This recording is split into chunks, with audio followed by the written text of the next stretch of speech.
नमस्कार, मैं श्यामगिरी। आप देख रहे हैं टीएफडी इंडिया न्यूज 24। टीएफडी इंडिया न्यूज 24 में आप सभी दर्शकों का स्वागत है।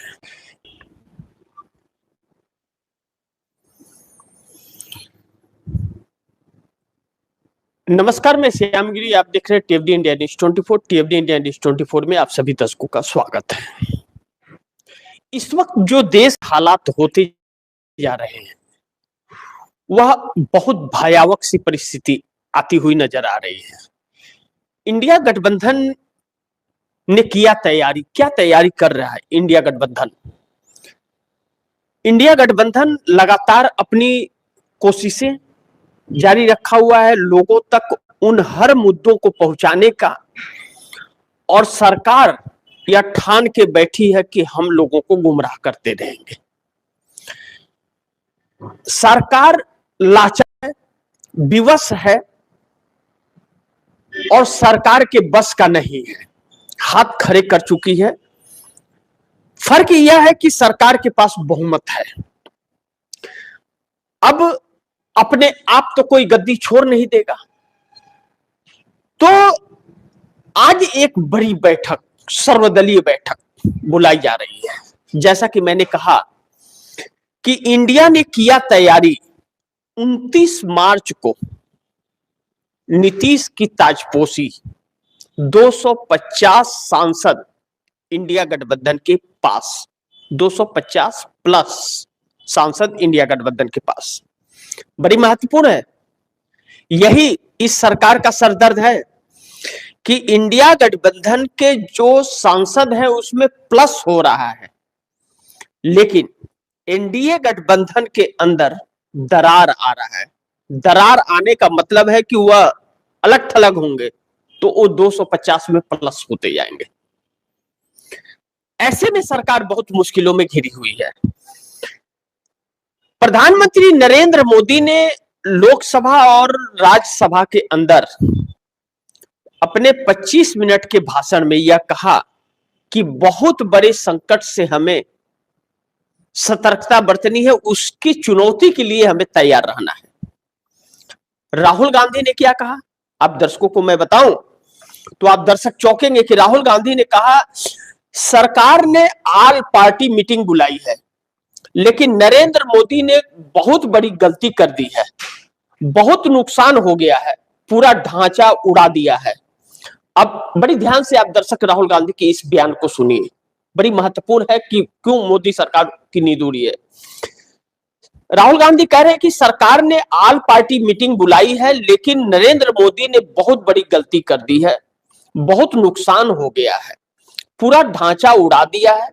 अब नरेंद्र मोदी इस नुकसान को ठीक नहीं कर सकते, साफ शब्दों में ठीक नहीं कर सकते, ठीक नहीं कर सकते हैं। मैं लिख कर दे रहा हूं, जो अमेरिका और इजराइल कहेगा वह नरेंद्र मोदी करेगा। वो देश और हमारे किसानों के हित में काम नहीं करेंगे। यानी कि लीडर ऑफ अपोजिशन लगातार कह रहा है कि यह नरेंद्र मोदी के पास। एक चीज और राहुल गांधी ने कहा, यह नरेंद्र मोदी के बस का है ही नहीं। साफ शब्दों में कहा कि नरेंद्र मोदी के बस का नहीं है यह कि इसे वह सही कर सके। यानी कि वह पीएम का चेहरा। बहुत बड़ी चुनौती इस देश के 140 करोड़ लोगों के लिए बन गया है, यह लीडर ऑफ अपोजिशन कह रहा है। राहुल गांधी ने जो जो बातें अभी तक कही है, हर एक बात सच हुई है, लेकिन नरेंद्र मोदी उसी पर काम किए हैं। लेकिन सब कुछ बर्बाद होने के बाद, यानी कि जब सुधरने की स्थिति नहीं रहेगी तब उन्होंने किया। ऐसे में बहुत महत्वपूर्ण है कि आज सरकार ने सर्वदलीय बैठक बुलाई है। देखना यह महत्वपूर्ण होगा कि उस सर्वदलीय बैठक में प्रधानमंत्री रहते हैं कि नहीं। पता है नरेंद्र मोदी उसमें नहीं रहेंगे, वह प्रचार प्रसार में चले जाएंगे। यह सर्वदलीय बैठक एक दिखावा इसलिए किया जा रहा है क्योंकि 4 राज्य और 1 केंद्र शासित प्रदेश का चुनाव चल रहा है इस वक्त देश के अंदर। आसाम, पश्चिम बंगाल, केरल, तमिलनाडु और पांडिचेरी। इसके लिए यह सर्वदलीय बैठक बुलाया गया है कि वह अपनी डींगे हाँक सके नरेंद्र मोदी, जो बड़ी मुश्किल खड़ा कर रहा है इनके लिए। अब दूसरा पहलू इसका जो आप दर्शकों को बहुत समझना जरूरी है कि इस बैठक में इंडिया गठबंधन इस सर्वदलीय बैठक में जाता है या नहीं जाता है, यह देखना बड़ी महत्वपूर्ण है, क्योंकि नरेंद्र मोदी इजराइल और अमेरिका के साथ है और विपक्ष ने संवेदना जाहिर की ईरान के लिए हर एक पल, और नरेंद्र मोदी के फैसले को गलत बताया इंडिया गठबंधन के लोगों ने, इस देश के लोगों ने भी बताया गलत, लेकिन सरकार अभी भी कुछ नहीं बोल रही है। अब मिडिल ईस्ट के अंदर जो तबाही मची है और जिस वजह से यह सारी चीज हुई है और बैकफुट पर हमारा देश आया है, और लंबी अवधि, आप इस लंबी अवधि को 5 से 10 साल मान लीजिए कि सुधरने वाला नहीं है। जिन रिफाइनरी को नष्ट किया है ईरान ने, उसे रिपेयर करने में 5 से 6 साल लगेंगे, 10 साल तक लग सकते हैं, बड़े बड़े जानकारों का यह कहना है। ट्रंप 5 दिन का युद्ध विराम करने की घोषणा किए कि ईरान से बात हो रहा है, जबकि नहीं हो रहा है। अब आपको जो खबर मैं बताने वाला हूं बहुत चौंकने वाले हैं आप। ईरान और अमेरिका के बीच का जो वह हो रहा है इस वक्त, और जो मार्केट में कहर बरपने वाला है और सबसे ज्यादा भारत में असर पड़ेगा, उसका वजह क्या है, अब ध्यान दीजिए, आपको सब कुछ समझ में आ जाएगा। नवभारत टाइम्स कहता है कि सब झूठ है, ट्रंप के प्रोडक्ट टाक के दावे पर भड़का ईरान, इजरायली बमबारी के बीच क्या वाकई थमेगी जंग। यूएस ईरान वार, इजराइल और ईरान के बीच जारी भीषण युद्ध के बीच राष्ट्रपति डोनाल्ड ट्रंप ने हॉर्मुज जलडमरो मध्य खोलने की समय सीमा बढ़ा दी है। ट्रंप ने शांति की उम्मीद जताई है, जबकि तेहरान पर बमबारी जारी है। किसी के घर पर आप बम मारते रहोगे तो कैसे वह आपका साथ देगा। और दूसरी चीज, हिंदुस्तान क्या कहता है, जीत तक जारी रहेगी लड़ाई, ट्रंप के दावे के बीच ईरानी सेना का बड़ा ऐलान। ईरान ने कहा कि जीत जब तक नहीं हासिल होगी तब तक यह जंग जारी रहेगा, यानी कि जलडमरू मध्य बंद रहेगा। श्रीलंका को सामान जाएगा, पाकिस्तान को भी जाएगा, चाइना को भी जाएगा, रसिया को भी जाएगा, बांग्लादेश को भी जाएगा, लेकिन भारत को नहीं जाएगा। यानी कि भारत के सारे आयात निर्यात ठप, यानी कि जितनी कंपनियां चल रही है बंद, और हजारों की संख्या में बड़ी बड़ी कंपनियां बंद हो रही हैं। दिल्ली के इर्द गिर्द या बड़े बड़े शहरों में हजारों की संख्या में कंपनियां बंद हो रही है। आगे सुनिए, इसके अंदर क्या है,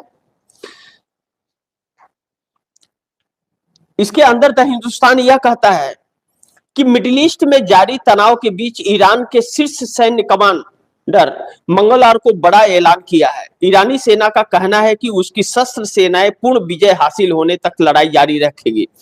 खातम अल अनबिया केंद्रीय मुख्यालय के प्रवक्ता major general Ali Abdullahi Ali Badi ने कहा कि ईरान की शक्तिशाली सेनाएं देश की अखंडता की रक्षा में गर्वित, विजयी और अडिग हैं। उन्होंने जोर देकर कहा कि यह संघर्ष पूर्ण विजय प्राप्त होने तक जारी रहेगा, यह ईरान ने कहा। आगे सुनिए, उसके बाद फिर हम लोग नीतीश की ताजपोशी पे आएंगे। द हिंदुस्तान आगे कहता है कि ईरान को मिला नया सिक्योरिटी चीफ, लारीजानी की मौत के बाद बागेर के कंधे पर बड़ी जिम्मेदारी। आप दर्शक जानते हैं बागेर कौन है? अमेरिका का सबसे बड़ा दुश्मन, अमेरिका का सबसे बड़ा दुश्मन बागेर को नई सिक्योरिटी चीफ घोषित किया है ईरान ने। कैसे बात हो जाएगी? हो जाएगी मध्यस्थता। आप दर्शक विश्वास कर सकते हैं कि मध्यस्थता हो जाएगी, और ईरान से किसी भी मुद्दे पे कोई चर्चा और बात हो ही नहीं रही है। आगे आइए, जो मैंने कहा कि इंडिया ने किया तैयारी, 29 मार्च को नीतीश की ताजपोशी, 250 प्लस सांसद इंडिया के पास। बड़ी ध्यान रखिएगा, आगे इस खबर के अंदर सुनिए।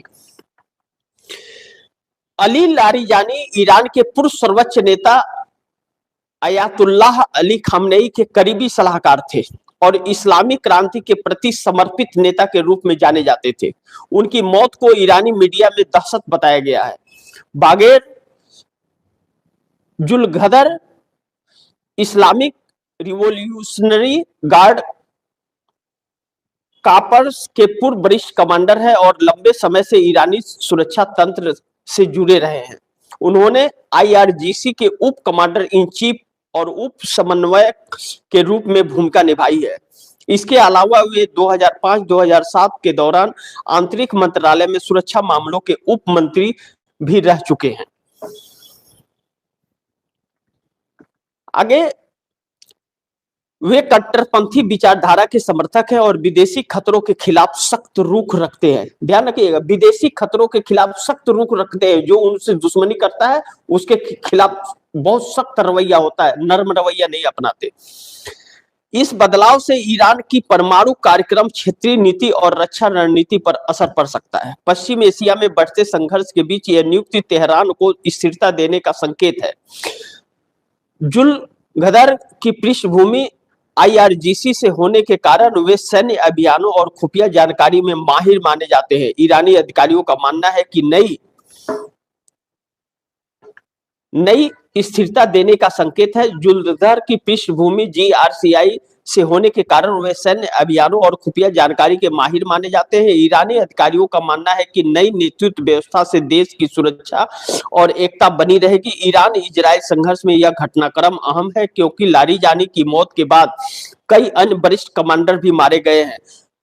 जुल्गदर की नियुक्ति से ईरान की रणनीति अधिक आक्रामक या रक्षात्मक हो सकती है।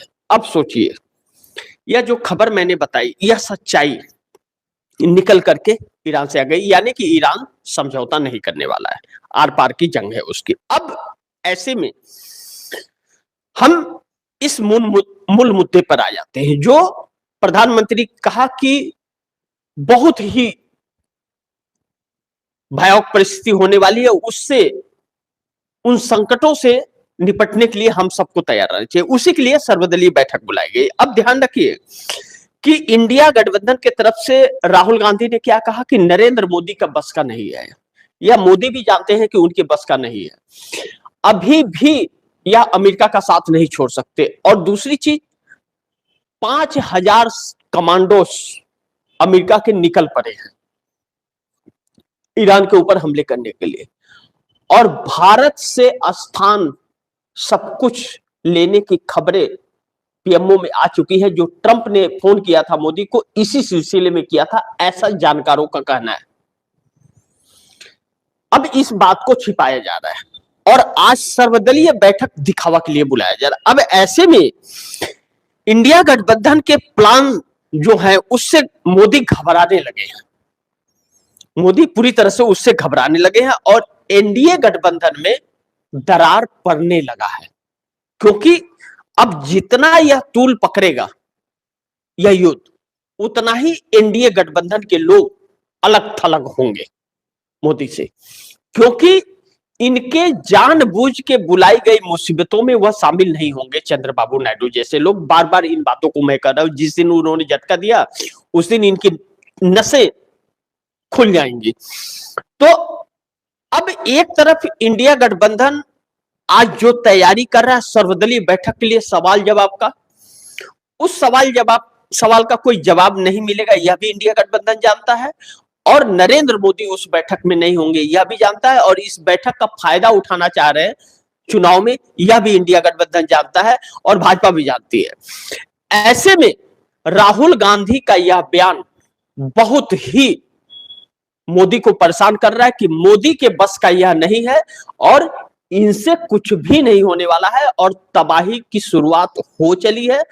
तैयार रहिए उससे निपटने के लिए, या फिर निजाम को बदल दीजिए, चेहरे को, प्रधानमंत्री के चेहरे को बदल दीजिए। अब बात यहां पर आई है कि प्रधानमंत्री के चेहरे को बदल दो,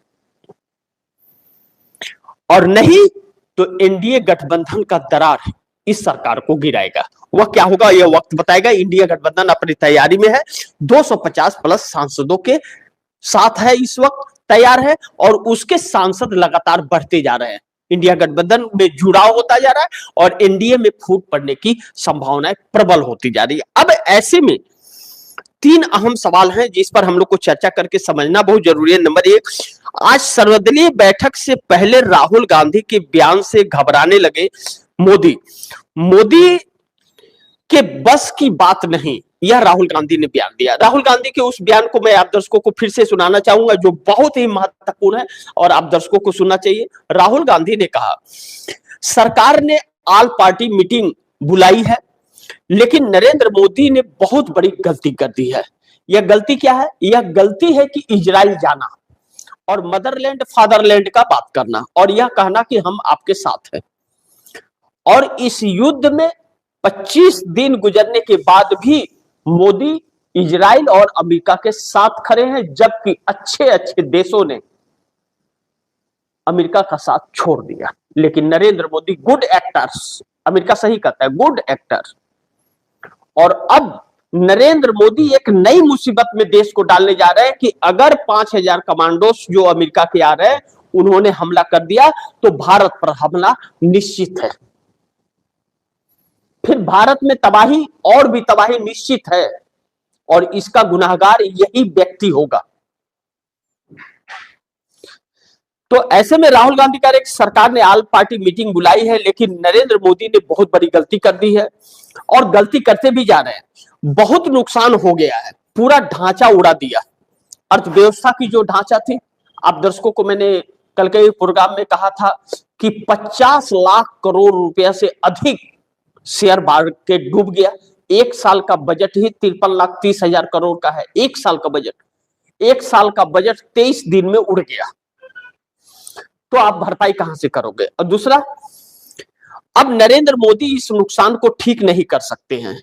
मैं लिख कर दे रहा हूं, जो अमेरिका और इजराइल कहेगा वो नरेंद्र मोदी करेगा। वो देश और हमारे किसानों के हित में काम नहीं करेंगे।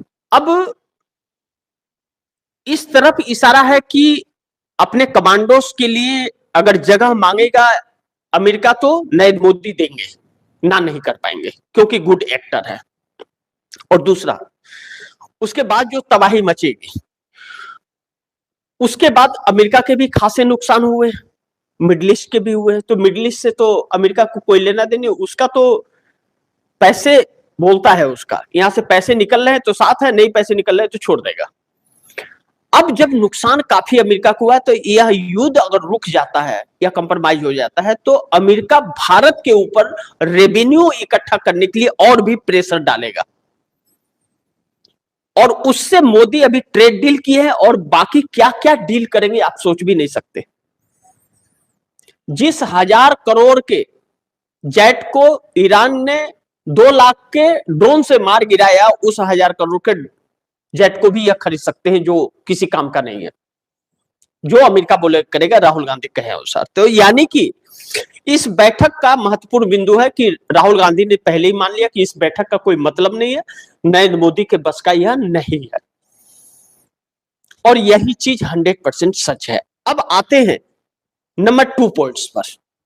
अब इसमें एक चीज और आप दर्शकों को मैं जोड़ना चाहूंगा कि इंडिया गठबंधन तो यह बात कर रहा है और हो गया। बैठक में क्या होता है वह भी जब निकल करके आएगा तो आप दर्शकों को बताऊंगा। लेकिन जो राज्यों के चुनाव हो रहे हैं, इंडिया गठबंधन बड़ी सक्रियता से आम जनता तक इन सभी बातों को पहुंचा पाने में सफलता हासिल करता हुआ नजर आ रहा है। और लगातार यह तैयारी है इंडिया गठबंधन की कि लगातार जनता के बीच इन सभी मुद्दों को जीवित रखें, खड़ा रखें, उनके पास तक पहुंचाते रहे कि उन्हें जो दिखते हैं सरकार के गलत फैसले की वजह से हुआ है।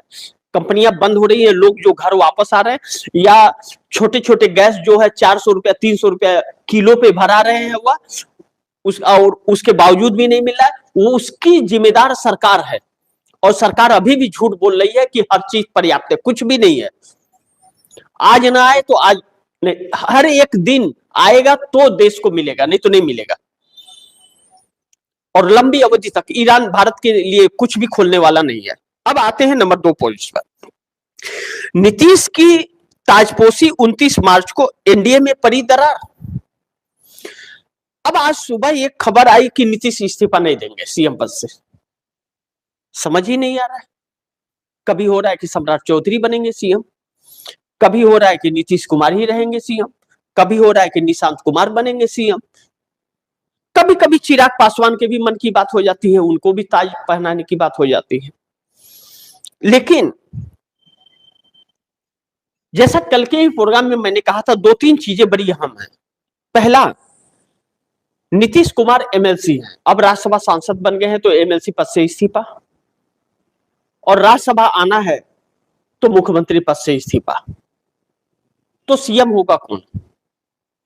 जेडीयू की तरफ से यह निकल रहा है कि निशांत कुमार को सीएम बना जाए, भारतीय जनता पार्टी का सीएम मंजूर नहीं, और नीतीश राष्ट्रीय अध्यक्ष बन गए, ताजपोशी की तैयारी है। 26 तारीख को उनकी यात्रा समाप्त हो रही है, 27 को उनका बहुत बड़ा सभा होगा पटना के गांधी मैदान में। 28 को बड़ी बैठक होने वाली है और 29 को ताजपोशी। सवाल यह है कि ताजपोशी इंडिया गठबंधन में होगा या ताजपोशी जेडीयू में होगा या ताजपोशी महागठबंधन में या ताजपोशी भारतीय जनता पार्टी में। क्योंकि पिछले दिनों एक खबर आई थी कि नीतीश कुमार को डिप्टी प्राइम मिनिस्टर बनाने की, तो क्या भारतीय जनता पार्टी तैयार है? अगर Bharatiya Janata party deputy prime minister बनाने के लिए तैयार है तो या तो विदेश मंत्रालय या गृह मंत्रालय या रेल मंत्रालय या गृह मंत्रालय नीतीश कुमार को देना पड़ेगा। डिप्टी प्राइम मिनिस्टर सिर्फ लेबल लगा करके तो नहीं बनाएगी। और नीतीश के साथ यह करती है तो चंद्रबाबू नायडू उधर दूसरी तरफ है। चंद्रबाबू नायडू भी केंद्र की राजनीति में आना चाहते हैं, तो चंद्रबाबू नायडू को क्या देंगे? यानी कि देना है तो दोनों को देना पड़ेगा, और नहीं तो फिर कुर्सी छोड़ना पड़ेगा। यानी कि ताजपोशी तो नीतीश कुमार की होगी, चाहे जिस तरीके से हो। और डेट भी अब आ गया, यह देखना बड़ी महत्वपूर्ण होगा। लेकिन नंबर 3 जो बड़ी महत्वपूर्ण है, और उसी तीसरे सवाल को इस दूसरे सवाल से मैं जोड़ देता हूं कि इंडिया गठबंधन यह मौका नहीं गंवाएगा। इंडिया गठबंधन के हाथ यह जो मौका आया है प्रधानमंत्री का चेहरा बदलने का, यह मौका अगर गंवाया, सरकार बैकफुट पर है, तो फिर इंडिया गठबंधन के हाथ मौका नहीं आएगा और किसी लायक इंडिया गठबंधन नहीं बचेगा आने वाले वक्त में।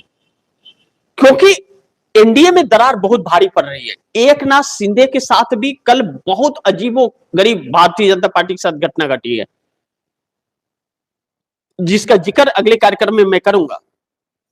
लेकिन अब चंद्रबाबू नायडू हो या नीतीश हो या एकनाथ शिंदे हो, अब कहते हैं ना कि अब आया ऊंट पहाड़ के नीचे, तो भारतीय जनता पार्टी को असली चुनौती तो अब आने वाली है, जिसे भारतीय जनता पार्टी झेल नहीं पाएगी। और यह मौका है, 250 प्लस सांसद कहे जा रहे हैं इंडिया गठबंधन के पास में है, तैयार है। तो 250 अगर प्लस तैयार है तो यानी कि 20-25 की ही जरूरत है। इस बेवत अगर अविश्वास प्रस्ताव आया और बजट सेशन चल रहा है, तो फिर जिस मुद्दे, जिस महंगाई और जिस बेरोजगारी, जिस कायरता पर, भाजपा के कायरता पर अविश्वास प्रस्ताव आएगा, उसका सपोर्ट चाहते हुए भी चंद्रबाबू नायडू नहीं कर पाएंगे। और कुछ छोटे छोटे चवन्नी जो साथ में हैं भाजपा के, उन्हें मजबूरी हो जाएगी कि उनके क्षेत्र में जनता दौड़ा लेगी उनको, इसलिए वह भी कुछ आएंगे। 1-2 नाम है, अभी नाम नहीं बताना सही है। तो ऐसे में चंद्रबाबू नायडू की चुप्पी बहुत कुछ बता रही है। अंदर खाने बहुत बड़ा दरार पड़ चुका है। आप दर्शकों को एक चीज बता दो कि महाराष्ट्र में एकनाथ शिंदे के मंत्री को भारतीय जनता पार्टी के नेता ने सीढ़ियों से घसीट के पीटा। अब वह पार्टी रहेगी क्या? मौके की तलाश अगर पूरी हुई, उसे मौका मिला तो वह छोड़ेगी क्या? जिसका अगले कार्यक्रम में हम लोग चर्चा करेंगे। तो इस हालात में भारतीय जनता पार्टी आकर के खड़ी हो गई है। अब इसे सत्ता बचा पाना इम्पॉसिबल है।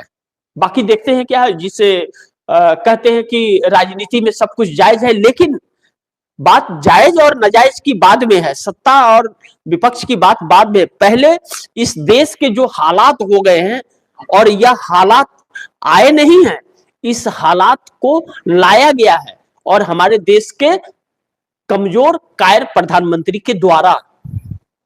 कहते हैं कि कुछ लोग कहते हैं कि अमेरिका ने बेवकूफ बना दिया। अरे बेवकूफ जो खुद हो उसको बेवकूफ बनाने की क्या जरूरत है?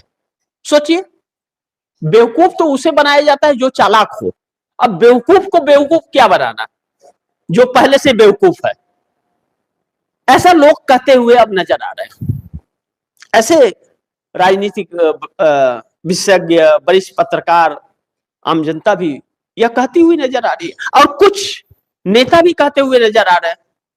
यह नहीं कि विपक्ष के, सत्तारूढ़ दल के अंदर ही सब कुछ चल रहा है। तो यानी कि सरकार बैकफुट पर खड़ी हो गई है। तो देखते हैं क्या होता है आगे। जो भी होगा खबरें आप दर्शकों तक लाता रहूंगा। आप दर्शकों की क्या राय है, क्या सुझाव है, कमेंट बॉक्स में जरूर दीजिएगा। इस खबर को ज्यादा से ज्यादा शेयर कीजिए, अपने दोस्तों को भी कहिए आगे शेयर करें। और आपने अगर टीएफडी इंडिया न्यूज 24 को सब्सक्राइब नहीं किया, सब्सक्राइब कर लीजिए। अपने दोस्तों को भी कहिएगा सब्सक्राइब करें, और खबरों पर नजर बनाए रखिए। कभी भी किसी भी वक्त कुछ भी हो सकता है। सत्ता परिवर्तन की भी आहटें बड़ी तेज हैं और सब कुछ उसी पे निर्भर है। यह सत्ता रही तो बहुत बड़ी आपदा लंबे समय के लिए तैयार रही है, और जैसे सत्ता का निजाम बदला, प्रधानमंत्री का चेहरा बदला, सारी समस्याएं आपकी सॉल्व हो जाएंगी तुरंत। कुछ करना किसी को नहीं पड़ेगा।